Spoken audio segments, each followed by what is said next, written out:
Now, hearing loss. Approximately 36 million Americans report some degree of hearing loss, and men are more likely to be affected than women. Yet only 1 in 5 people who could be helped by wearing a hearing aid actually does. Neil DeSarno is an audiologist and chief staff officer with the American Speech Language Hearing Association. Neil, good to see you. Good morning. Thank you very much. Is this all about stigma? Are people just not wearing hearing aids because of the stigma attached to wearing one? That's part of the reason. If you ask that question to some of those 36 million people, they'll say, my hearing's not bad enough. It's really fine. I can get by.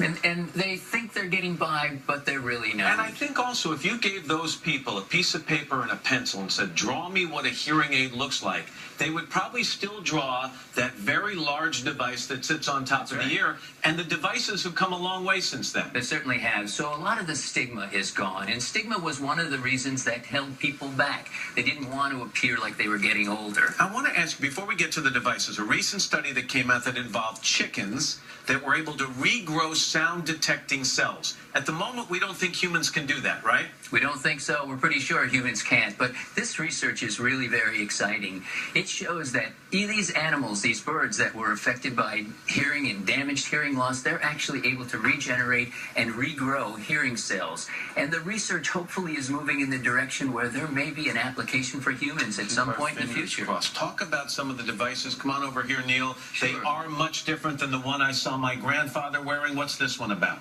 This one here, this one's called the ReSound Lynx. And the ReSound Lynx actually is a made-for-iPhone hearing aid. Right. And it works really well with a tech-savvy person. It actually takes a lot of the stigma away because individuals would actually be sitting there looking at their iPhone when they're really making adjustments to their hearing aid. These very expensive? They're in the range of about $2,300 a piece. So, Matt, hearing aids, people are worried about the cost of hearing aids, but I think what they don't realize is the hearing aid is only the device. It's the rehab plan and the audiologist that you work with that helps you make the adjustment. This one's called the Starkey Halo, and we've got it connected to an audio recording. What is its main feature? So the Starkey Halo, one of the neatest things about this is if you frequent the same coffee shop or the same restaurant every day, you can optimize this device so that when you walk into that place, it automatically knows. It's geotagged to that area. It automatically knows where you are,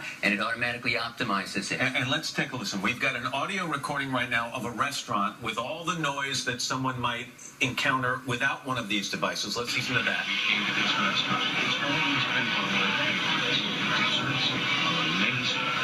A lot of people will be able to identify with that recording. We hear more of the background sound than what we want to hear.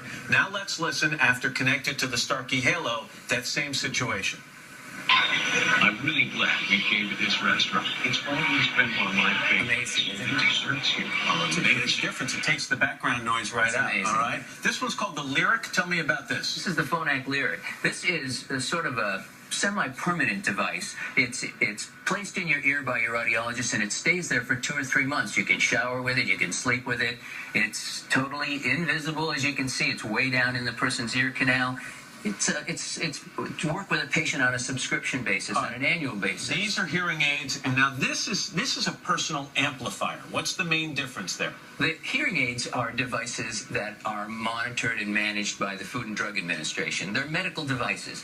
These PSAPs are devices that provide a little bit of amplification for the person who's got maybe 1 or 2 challenging listening situations, maybe when they're at a lecture, or maybe they're listening to a conversation with a friend, and they might be in a situation that's challenging.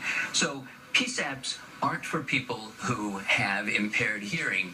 A PSAP would be for someone who maybe has seen their audiologist, they've had an audiological evaluation. It's determined you're not quite ready for a hearing aid, but there may be devices like this that could help you. You like these? I like these. I like both of these. I like this one here. Look at this. Looks like your typical Bluetooth device that you see on the street. A lot of people are wearing them. Right. So part of the stigma's gone.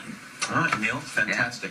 Very important information. I really appreciate it. Thank you. Thank you very much. Nice to see you. And coming up next, need a new summer tote.